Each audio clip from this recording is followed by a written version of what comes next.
A 1969 Buick GS 400 Stage 1, ready for launch.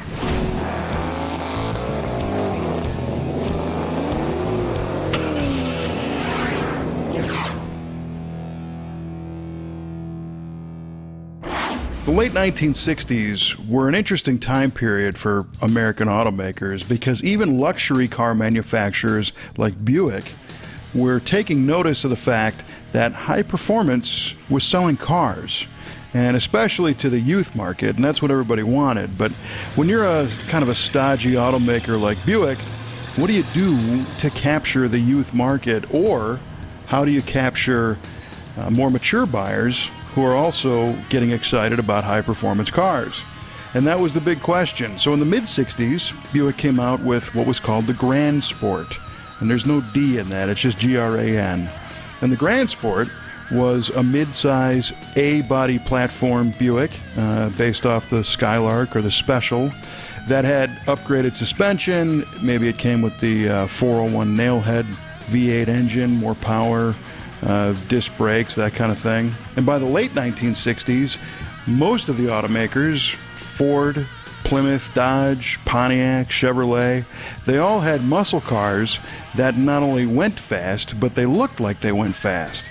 And this was something that the Buick engineers kind of had a hard time with because most Buick buyers were purchasing high-end Electras and Rivieras and family cars and luxury cars, and Buick engineers didn't think these people wanted to be seen in a car that had wild colors and bright colored stripes and wings and spoilers and all that kind of stuff. So they took a much more subtle approach to high performance. While Buick normally built cars for old guys with white shoes and matching belts, this 1969 Buick GS 400 4-speed Stage 1 convertible proves that they knew how to make cars that also ran hard.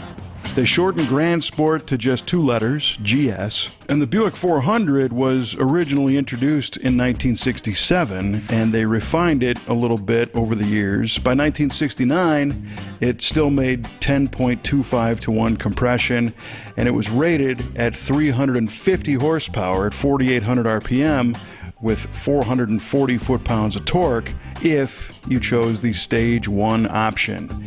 And the Stage 1 option got you larger diameter valves on your cylinder heads. It got you a more radical, higher lift, longer duration camshaft.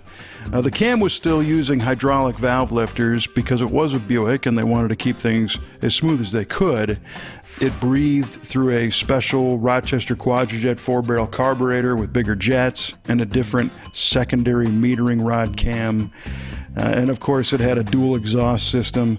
The engine block was kind of interesting because as these engines became bigger in their cubic inch displacement, they also got heavier. So this design used what's called a thin wall casting, which was an attempt to increase the cubic inch displacement while decreasing the wall thickness and then hopefully the overall weight of your V8 engine.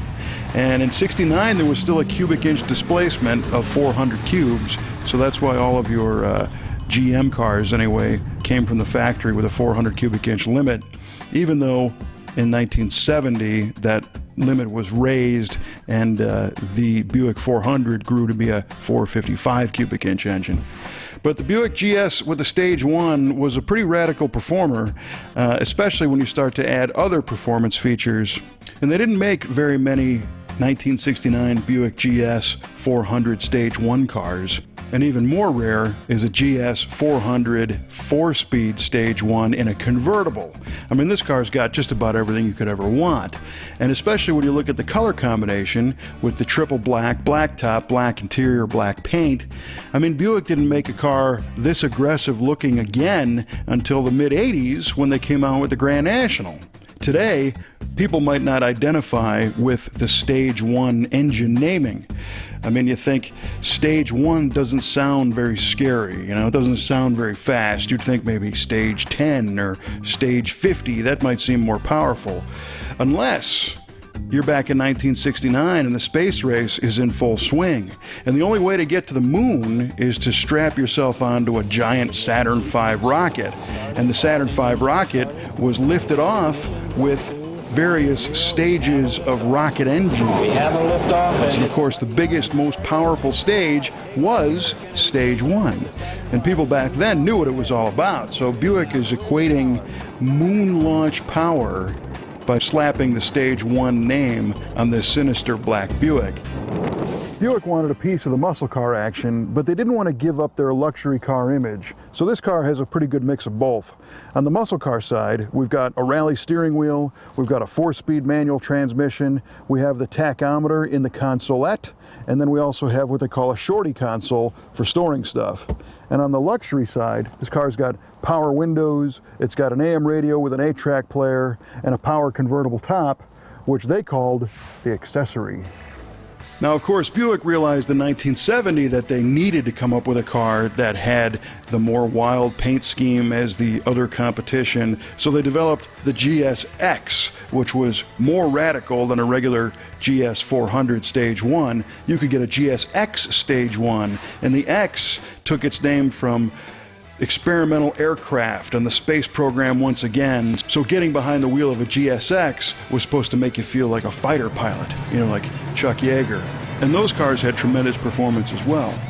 But I digress. Back to our 1969 GS 400 Stage 1 convertible 4-speed car. It's unbelievable to me that this car has all of these options. They only made about 77 of these cars, and the GS package came with more than just a hot motor.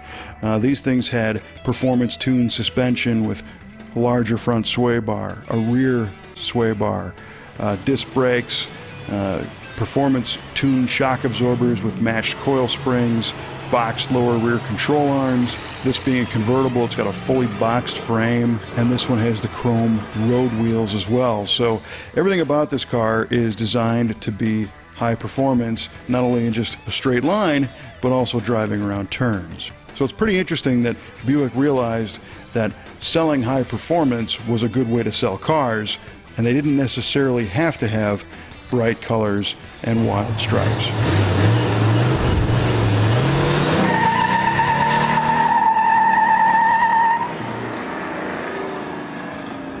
The Stage 1 in the name of this car refers to the Saturn V rocket that took the Apollo spacecraft to the moon.